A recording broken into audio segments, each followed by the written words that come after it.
We're on the road with Mickey, we're gonna have some fun. Regardless of the rain or sun, our trip has just begun. So buckle up, let's go, we're about to start the show.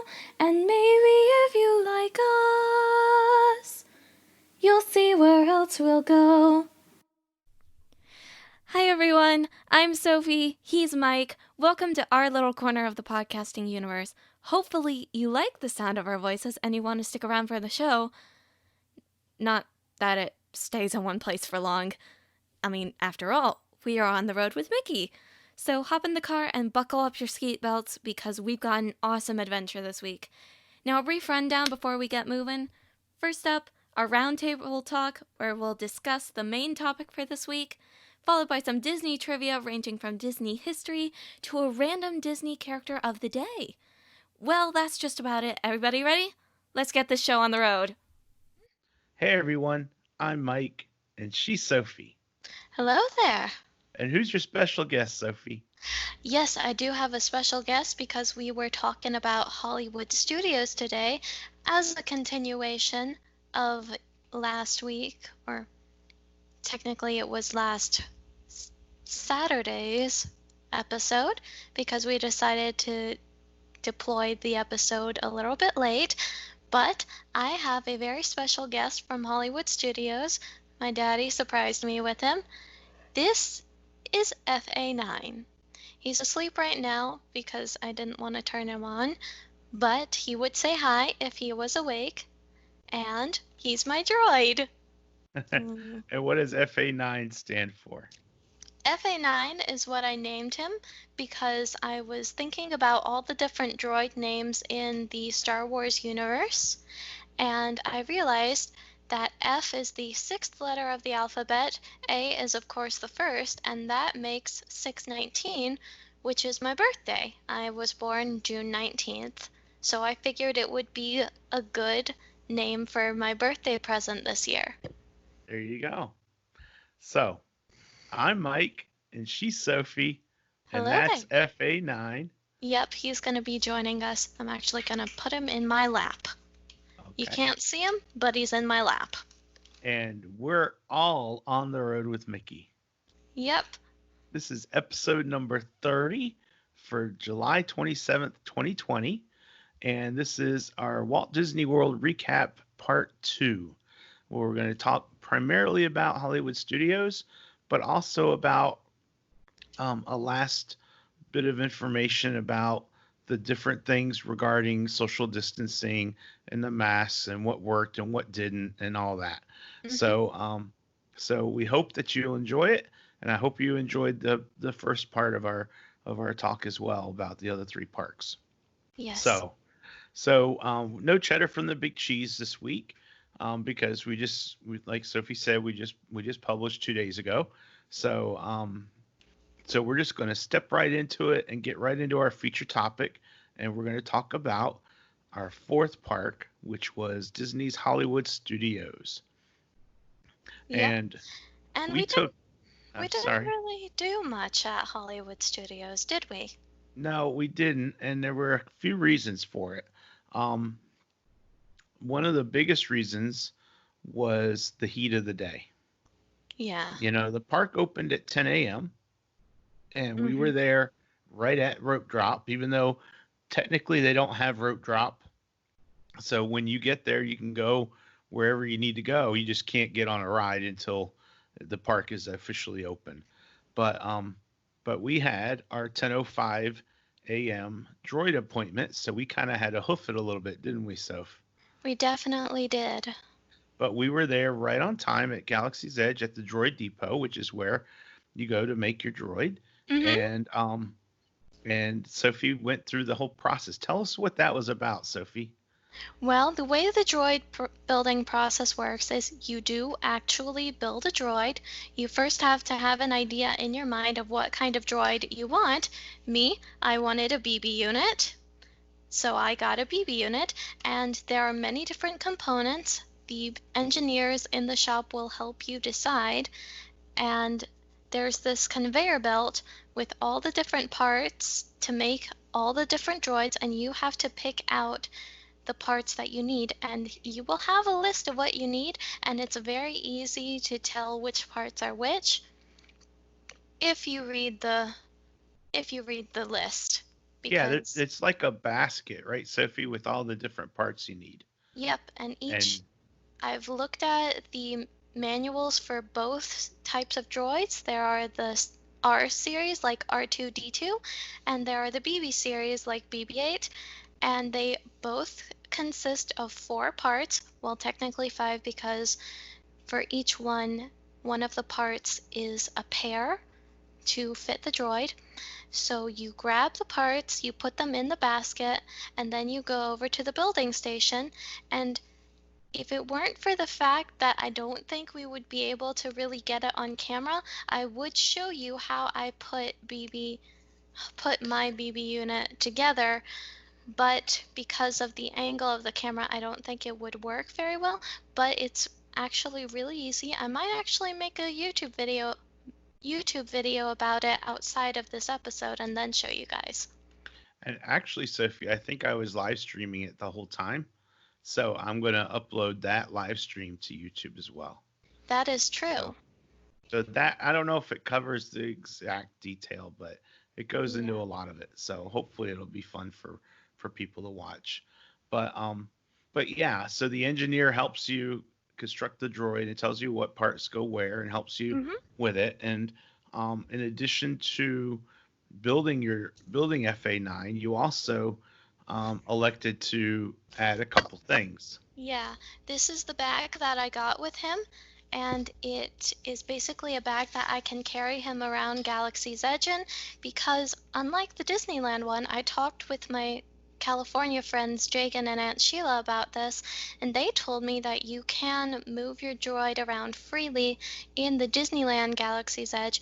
That is not the case in the Disney World Galaxy's Edge, mainly because they don't want your droid to be under someone's foot and accidentally get broken.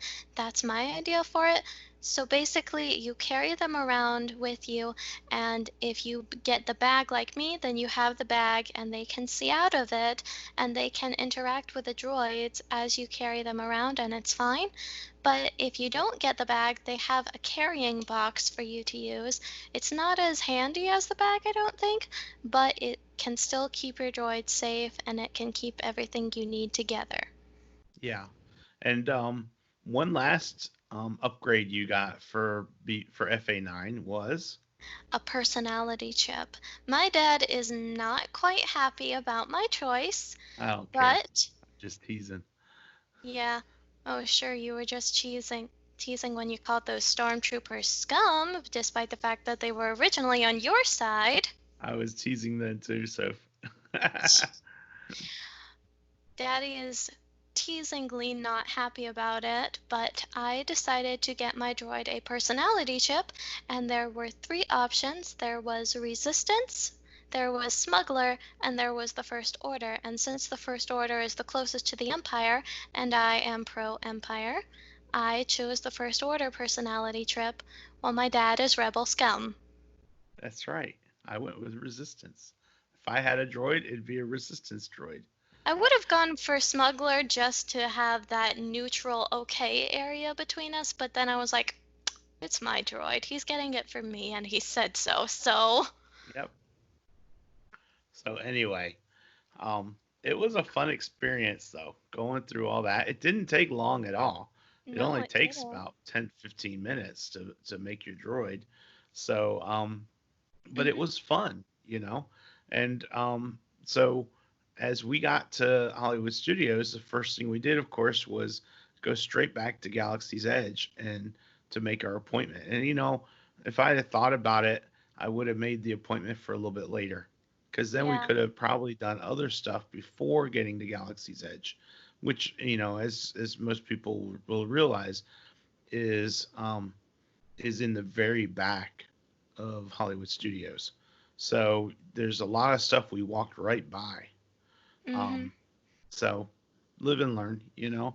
Yeah. The other thing that we did after we did our joy, of course, we got some ice water because it was getting really hot, Oh, and yeah. we needed some hydration. So we got some ice water, and what was it, Rontas, where we stopped for the Ronto's. yeah Ronto's, yeah I believe. Ronto's Roasters. yeah, and there, if you asked for the free ice water, which we did this time, a lot of times we bought bottled water, but this time we just asked for the free ice water, and you get actually a medium size instead of the small child size cup. Hmm. So that was really nice, and Yeah. so we did that, and then we saw that Smuggler's Run was pretty much almost walk on, like 20 minutes max, I think is what it said. And it was probably only about 10 minutes for us to get through the line. Yeah. So Plus, we we went stopped to and, take a picture. yeah, we stopped at the table to take a picture. And so we actually went almost walked right on to Smuggler's Run. Um, and that was really cool. I had a lot of fun doing Smuggler's Run. Hmm. Did you like it, Soph? I liked it a lot, and I can't wait for us to get a party of 6 so we can go back and do Chewy mode. Yeah, if we could figure out how to activate Chewy mode. Yeah, it is pretty hard to activate That's your Chewy mode. homework, Sophie. Don't worry, I've already Just been figure it all researching. out. I will Okay, figure it out. because Smuggler's Run will hold 6 people to a Falcon. So you've got 2 pilots, 2 gunners, and 2 engineers. Is that right? Yep, 2 of each. It's Yeah, kind of like Mission Space, only Mission Space has 4 classes and there's 1 of each per pod. right. And so I was one of the pilots, and I was the pilot that would do side to side. And Hmm. then there's another pilot that would control up and down. And so we didn't have a pilot for up and down, so the autopilot kind of took over for that part. But I think I did fairly well as a You side to side. definitely did. For having only half the staff we needed, we got 2 whole canisters of what was it called? Oh shoot. I don't remember either. Kryptonium, I think. Something similar to that. It wasn't Kryptonium because that's the Superman thing, but or close to Superman, but something like that. We had to smuggle in. We had to get those canisters, and in doing so, we were guaranteed 25% of the profits minus expenses for damage to the vessel. Yeah. And evidently, we had some damage because we ended up owing 100 credits. I think we did very well because something tells me that the way the score goes is that the more you owe, then the worse you are. So I Yeah, think we did very well. I think we did too. Um, One thing that we weren't able to do at Hollywood Studios was Rise of the Resistance. And we went to try and get a virtual queue in that 10 o'clock window, and there was none. Hmm. And they also had 1 o'clock windows and 4 o'clock window. And by the time that rolled around, it was just so hot that So we just hot. felt like we needed to get back to the hotel Yeah. and cool down. Um, so after that, though, we walked over to Toy Story Land, and I think Toy Story Land and Star Wars Land have been unbelievably done by the Oh, yeah. Imagineers. I They mean, overhauled both of them. yeah, you really feel like you are in the middle of that environment, you know? Mm-hmm. And I don't remember the exact minute wait for Slinky Dog Dash, but it was fairly long as well. So we didn't do Slinky Dog Dash. There's a lot we didn't do, and that's the negative side, and that's partly on us because we were feeling the heat, you know. Mm-hmm. But there were some things we did do. We walked right into Toy Story Mania, and I know it's not quite the same as it used to be because it used to be the top draw for Toy Story, and now it's kind of like second or third, you know? Yeah. Um, I think that's a good thing though. I think that's a good thing. yeah, but it ended up being like 20-minute wait, and we probably got through the line in like 10 minutes, just like others. And the really cool factor about all that was I was the top scorer. So kudos to me. Thank you very much. Yeah. It was funny though. Sophie and I were side by side, and Mommy was on another one because it's only two-person seating. Um, and she won for accuracy though, but I won for points, and Sophie was second. But for the long time, we were both like neck and neck in our scores, weren't we, Soph? Oh, yeah. I mean, like 100 points difference here and there, and it was just really close until the very end. So, Yep. so it was fun, and my score was nowhere near a really good score. It was like what was it, 159,000 or 139,000, something like that. It Hmm. wasn't, it wasn't the highest for that month or that car even or anything like that. It wasn't even close. Nope. But it was the highest of us, so that's fine. Yeah, but but that was neat. And so by the time we were done with all of that, with doing this Galaxy's Edge stuff and looking through Toy Story Mania and the ride in the Toy Story Land, um, it was lunchtime, Mm-hmm. because that was the one thing that I noticed, that it seemed like time just like sped up each of our park days, Oh, yeah. it really felt like time just really accelerated. And so, it was lunchtime and we were looking. Part of the One of the things you really got to be aware of when you're there right now at Disney is you really got to keep your eye on your app, because Uh-huh. you need to know what's open, where you can mobile order for quick service, and how far away it is. And fortunately, the app has gotten really good about all that, hasn't it, Soph? Oh, yeah, it's gotten amazing about it. And it's gotten to the point where it's like the Disneyland app in that you can trust its times a little bit more than you can trust what they say on the standby signs in the queue. Yeah, That's what I found. Or at yeah, least that would be the case if it were at max capacity. But yeah, right now, the queues don't have to over exaggerate the lines to right. be, And not yeah, only to that, deter people. yeah, not only that, um, the app is even like, let's say we're in Galaxy's Edge and we want to go to Rosie's, which is where we ate, which is over by Sunset Boulevard.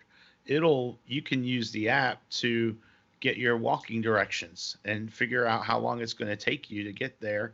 And while you're doing it, then you can use the app to do your mobile order and put your food order in. So Mm-hmm. when you get there, it's almost always almost ready immediately.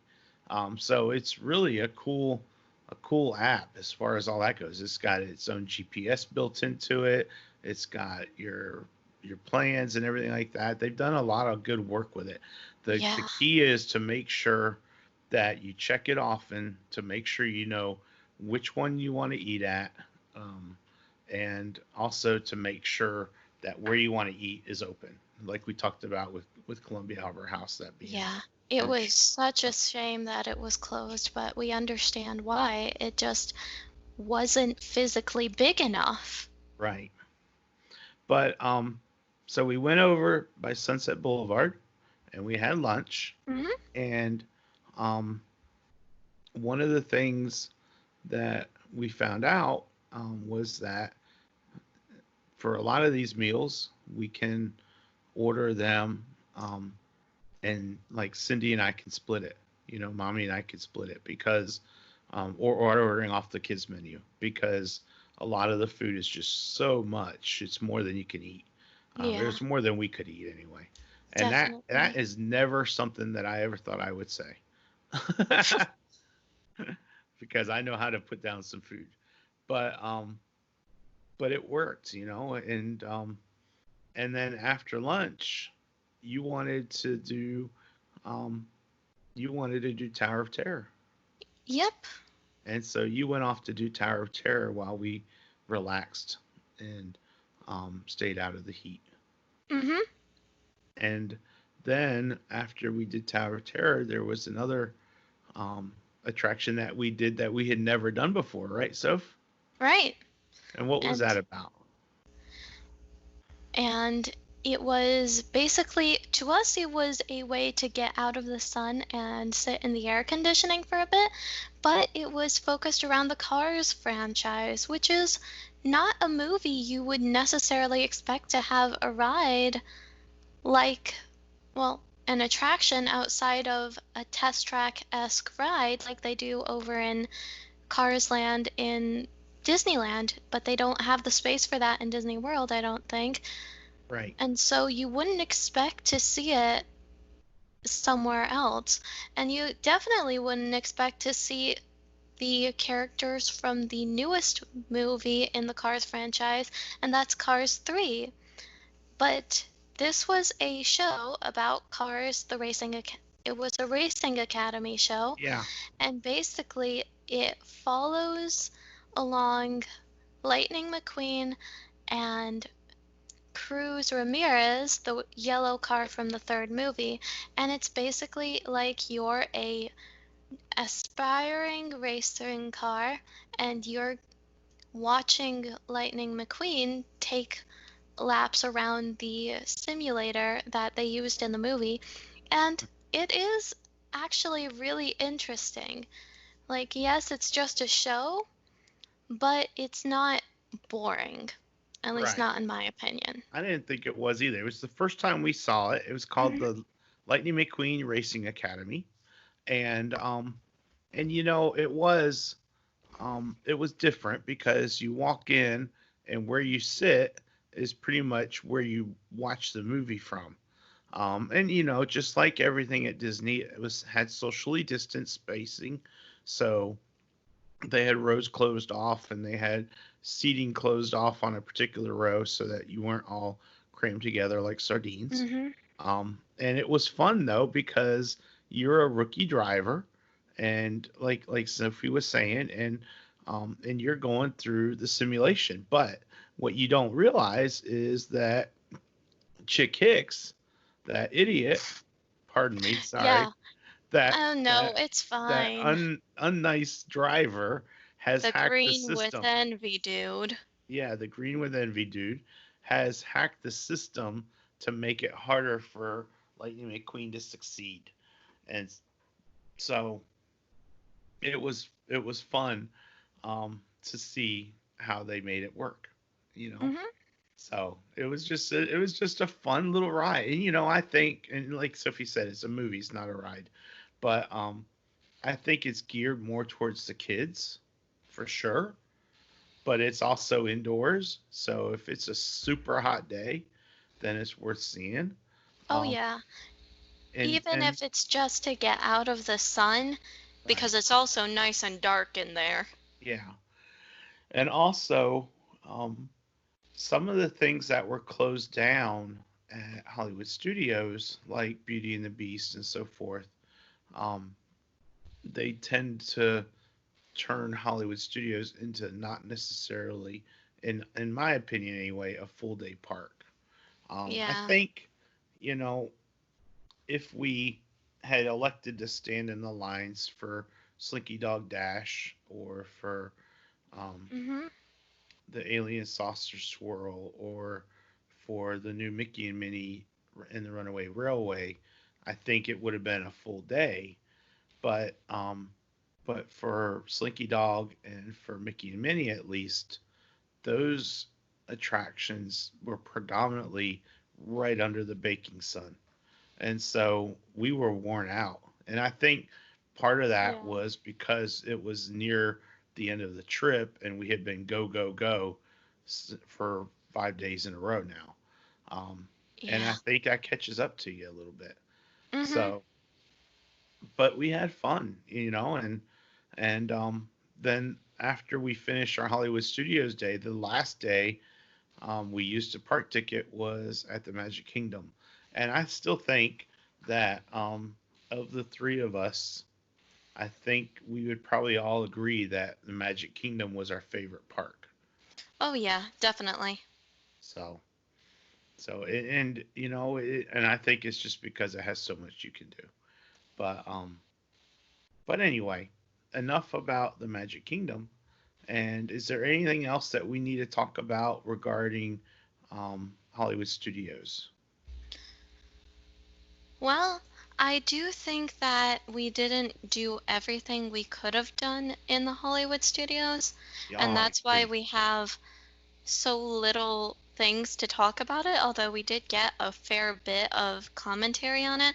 But I think we should just go ahead and sum up what we think about the parks as they are right now and talk about what works and what could use a little bit of improvement. Yeah, I think that's a good idea, Sophie. Do you want to start or you want me to start? I'll go ahead and start. And my big takeaway on the parks is that they are doing the best they can, or at least something close to the best they can, given the circumstances right now, and they're doing a phenomenal job with it. Yeah, But I still think that there are a few things that could be tweaked to maybe make the experience as close to the full thing as possible. yeah, And I think one of those things would be mainly with Animal Kingdom and having the big indoor shows closed. I think it would be best for them to find some way to help guests cool off. Just because if you're not going to be able to go to certain places, you need to have alternatives for some of the like reasons that people might go to them. And you need to have a way to cool off because my biggest problem with Animal Kingdom was that it was blazing hot there. yeah. I think you're onto something. They can't do the shows because it's a union issue. Yeah. Okay, but I think you're right. They could set up, and maybe they will in the weeks to come, or maybe they already started it. Yeah. But they can turn the Festival of the Lion King seating into some socially distanced seating for you to maybe make it a relaxation station.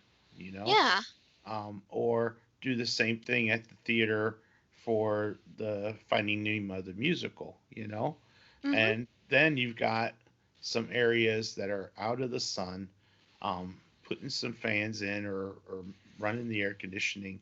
That would make it, I think, a nice place to get a break out of the heat and maybe make the day go a little bit better. Because you're right, there's some things at Animal Kingdom we didn't do. We didn't take the train back to Rafiki's Planet Watch. We Mhm. were gonna do character drawing, and we didn't do that. Yep. We didn't do the Maharaja Jungle Trek. No, Um, we didn't. and things like that we could have done. So there were some things that we didn't do because of the heat. Um, so yeah, I think that's a great idea, Sophie, to somehow incorporate some more um, Mhm. out of the sunlight seating, and those are two great places I think they could do it. So, Definitely. and then for me, over at Hollywood Studios, um, I know we just finished talking about it, but for me, one of the things they could do is kind of just try and put up some additional shading areas. I know it's hard. I know that they can't do it. And I imagine that last week was an anomaly as far as temperatures go because I've been checking them this week and for next week, and they're not going to be as hot as they were the week we were there. So Yeah, you're so right. it's almost like it's just a perfect storm of we just happen to be there in the insane heat. But Mhm. if I don't think that Mickey and Minnie and the Runaway Railway ended up being a 75-minute wait. I You're think right. I think it probably ended up being maybe a 45-minute wait, which is still a lot to Mm. wait if you're standing out in the burning sun. you Yeah, know. you're right. You're So right. so I think if there had been better shading there, Mhm. then perhaps we would have been able to take care of waiting through that line and actually seeing that, you know. So, Yeah, I agree. but these are all things that we knew that our trip was going to be a lot different because of the changes and because of the situation as it stands now. Mhm.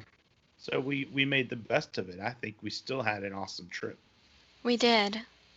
So, was there anything else that you thought needed to be tweaked a little bit? Well, I can't really say that I would know how to fix this problem, Okay. but I really do think that while it is good to rely on the app, and they did a good job with making sure that at least most people had access to the My Disney Experience app, I really do think that they should provide some alternative to relying on your phone all the time, because what if you're a an old person with little kids? Those are demographics that aren't quite as likely to have a phone that can support the My Disney Experience app. So it would be difficult for them to like order food or check the wait times, and they would be stuck kind of winging it. Yeah. Yeah, I agree, and I understand that, and um, I think for a situation like that, I think what they should do is probably, if they're not doing this, and because I'm not 100% certain if they aren't, but probably having some cast members near those places that would be able to fill out the order for you if you don't have the phone. You're right. That kind of thing. Say, okay, Hmm. you can't do this. I know they tried to do in some of the places they had locations where you could walk up and order without having done a mobile order, and in some cases they tried to do that and had some issues, but Hmm. that would be an alternative as well, you know is the key is they want it to be as safe as possible for both their their Yeah. their cast members and their guests, and so it's a fine line, you know, and probably the high ups at Disney probably thought about, well, what's the likelihood that that grandma and grandpa are going to take their grandkids right now to Disney in the first week that it's been open. That's true. That is And very true.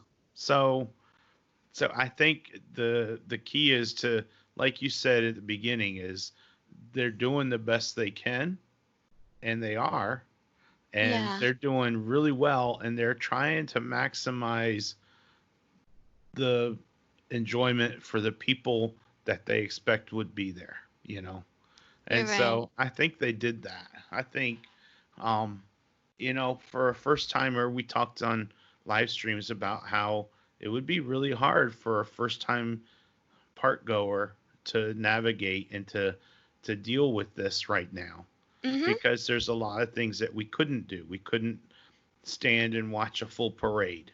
We couldn't watch fireworks. But where we did see fireworks, right? We saw We it on the Three Caballeros, and we saw it on Soarin'. So we actually saw fireworks several we times. flew into fireworks in Soren. Yes, we did. So we still got our fireworks fix. Yep. but you can't have fireworks and you can't have those big parades because you get people crowding together and then you're not socially distanced. But they So, certainly do manage to provide as many alternatives to those as possible, especially the right. parades. They do so well with the parades Yeah, right and now. those little float parades, one-off Yeah. floats. Those are awesome, Mhm. and I I thought that especially, was one of the highlights for my trip oh, was seeing definitely. you know. Yeah, and being able to just stop on the sidewalk and not have everyone crowd around you to see the parade. It just sort of happens out of the blue. You don't have to wait and listen to the voice be like, "Hello, everyone. The parade will start in 5 minutes." Right. And not only that, it was characters we don't always see. You You're know, right. seeing Merida, I love Merida. I told you during that parade that she's one of my favorites. Mm-hmm. And but seeing her riding her horse made it even cooler. And before that, the only other time before COVID, the only time we could see Merida is if we waited back by the castle to see her at her meet and greet location. Yep. And that was always a busy line because of the little girls that wanted to see Merida. So Uh-huh. so that wasn't something we ever did. Mm-hmm. But seeing her on her horse just going down Main Street, that's just awesome. And that was really cool the way that Disney incorporated that. Yep. So They did very well with it. they did. So there was a lot of things that we really liked about. For us as experienced Disney people who go frequently enough, I think it made for a really unique twist. Um, you It know, did. some of the last things we just have to say them out front is wearing the masks was hard because of the heat, and I think it made it harder because I think you end up getting dehydrated quicker when you're wearing a mask. So keep that in Yep. mind. If you're going, keep that in mind because you're going to have to wear a mask. Make sure you get a ton of water, whether you buy a bottle that you keep refilling or if you go get your free ice water at the concession stands, do something to make sure you stay hydrated because we don't want anyone to get sick. Yeah. Okay. Um, and then, but you know what? The social distancing, the spacing they put out for the 6 foot distance between parties, Disney did an awesome job of that. So if you're Mm-hmm. going, like again, these are tips for people that are going. Just make sure that you pay attention to it. Don't just get stuck on looking at your phone the whole time and don't even realize that you're walking right through, where you're supposed to stop. You know, Yeah. keep that in mind. Um, and also make sure that your children are aware of where they need to stop as well. You know, Yeah. um, for getting into the parks, the temperature scans were easy, but a lot of times it was only one or two people working a stand, so it could cause a line to back up. So keep that in mind. Um, but it wasn't anything that was super bad. It wasn't like a hard thing. It was, you came up to them and Mm-hmm. they scanned you and then you were done. And it was when you were being scanned, it was a 2 second thing. It was just a matter of waiting through the line if there was a line. And it all depended on what park as to how busy that was. Uh, Yeah. They so did there's that. well. They did do well. And for the bag security checks, if you bring in a bag in, you have to open up everything and show them what's inside. They don't go through your bag Mm-mm. because they don't want to touch any of the stuff because they don't know us. So keep that in mind. And Uh, you will have to bring it through the scanner with you, so make sure that you right, take out everything they tell you to take out. right. I And they do cannot, tell you, what to take out. yeah, until I finally realized, okay, my glasses case does have metal in it, despite what I thought, I would set off the alarm every single time. And if you set off the alarm, they're going to wand you. They're Yep. going to use the little wand X-ray thing to see what's going on and Hmm. see. And you can say, "Oh, it's my glasses case," and then they'll wand that and say, "Yeah, that's what it was." Um, Yeah. so it's not a big deal. It's not like you're going to get frisked and taken into some back room somewhere. That's not what happens. No. But But if you, it's an extra inconvenience and yeah. it adds time. Um, and then the last thing about and getting into the park, the nice I think is a nice thing is you have your ticket in your park reservation on Mhm. your Magic Band. You scan your Magic Band, but it used to be you put your fingerprint as well, and they have stopped that. So you don't put your fingerprint anymore. You just scan your band, and it shows up green, and you get in. So it's as simple as that.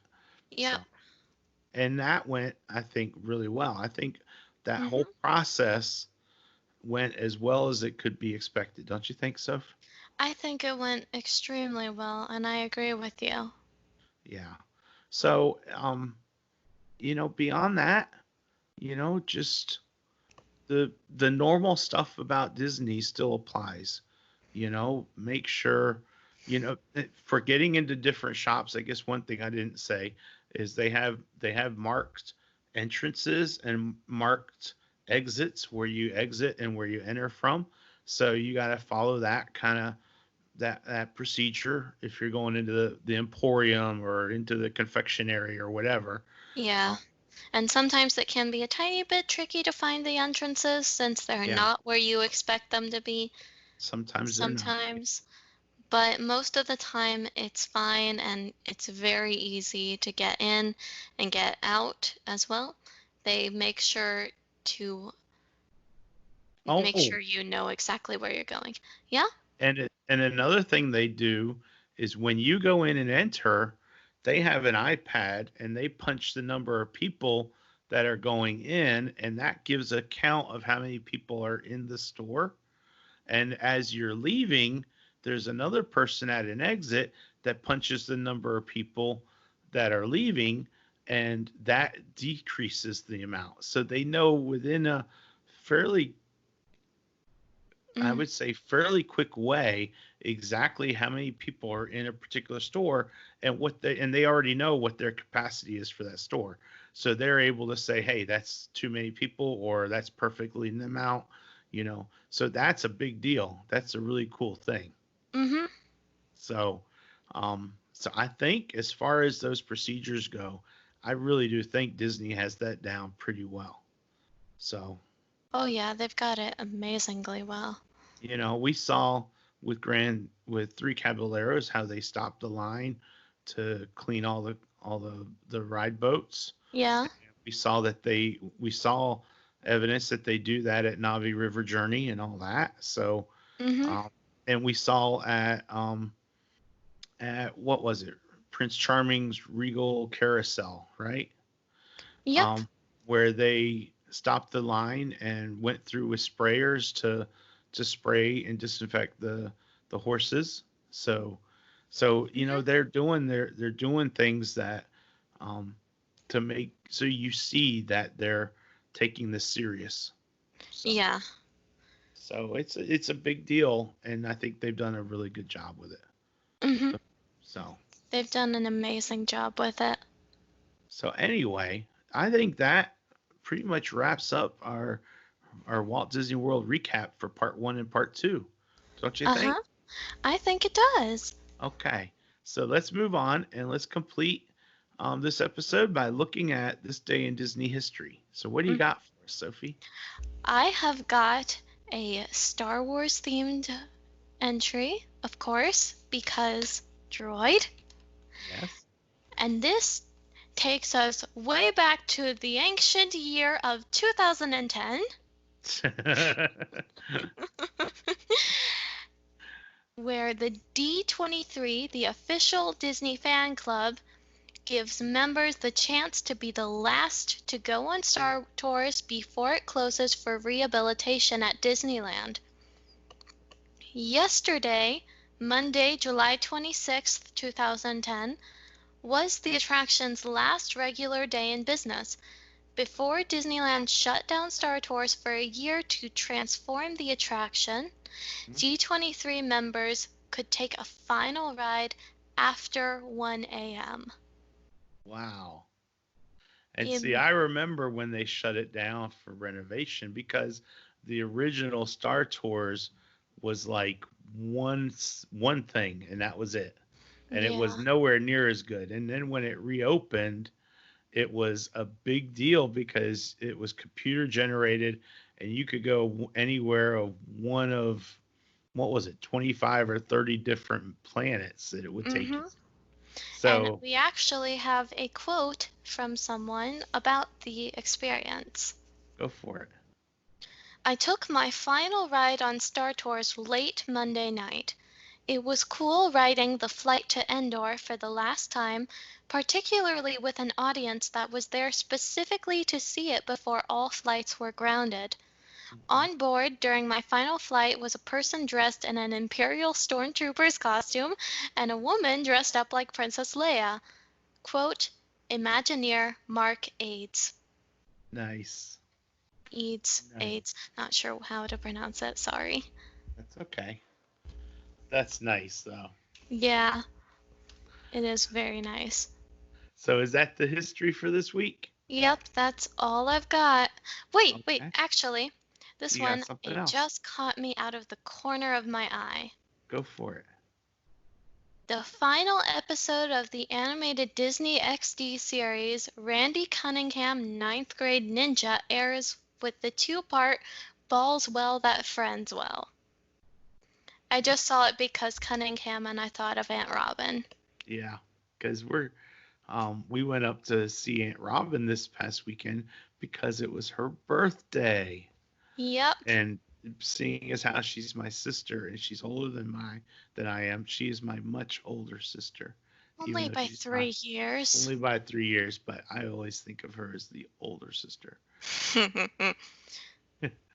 So for my Disney Who's Who character, I'm taking us back to Hollywood Studios to a Ooh. particular ride that we weren't able to enjoy, but we're going to enjoy in the future. And that ride is based off of this character. Got a guess? It's a ride, and it's based off a character. Uh-huh.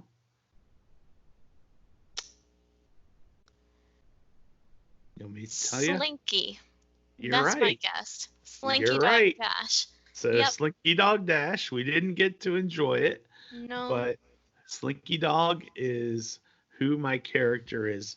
And did you know that a dog is a man's best friend, Sophie? Yes, I did. It's also a Or in this girl's. case, a cowboy's best friend. Slinky has an incredible amount of faith in Woody. Although he is friends with all the toys in Andy's room, he is most loyal to Woody. This practical pup will go to almost any lengths to help his friend. I And I like don't it. have any did you know for Slinky Dog, Mm, but I thought that was a good choice for this week. it was a very good choice. And yes, a dog is a girl's best friend as well, not Almost just as a much man. as a droid's. So the last thing I've got is our Walt Disney quote, Mm-hmm. and it is from the quotable Walt Disney, compiled by Dave Smith, the archivist, and this is in the category of children, young, and old. And I think that this applies to every Disney park, where you're talking about Disneyland, Walt Disney World, Shanghai Disney, Tokyo Disney, Disneyland Paris, Hong Kong Disney. I don't think it matters. Disney Cruise Lines. I don't think it matters. I think that this is the perfect quote. And Walt says, and I quote, I think what I want Disneyland to be, most of all, is a happy place. A place where adults and children can experience together some of the wonders of life, of adventure, and feel better because of it. I think Walt Disney tackled that and conquered it with flying colors. I agree. Yeah. So that is the end of this recap for Walt Disney World. And I'll just say thank you, Sophie, for joining me as always. Thank you for having me. And I am looking forward to next week. We got to put our thinking caps on and figure out what our topic is going to be. Hmm. we'll do that after we stop recording. Oh, yeah. I know. I'm So- just going ahead. Okay. Getting a head start. There you go. So just a reminder that On the Road with Mickey is sponsored by Pixie Vacations by Mike Ellis and Tech Solutions NC. If you have any computing or travel needs, reach out to them. Tech Solutions is found at techsolutionsnc.com or on Facebook, and you can reach Mike for travel needs at mike@pixievacations.com or on Facebook at Pixie Vacations by Mike Ellis. Thank you, Sophie, for joining me, and thank you all for listening. And Sophie, what will we do? We will see you See on you the road. on the road. Take care, everybody. Bye. Bye.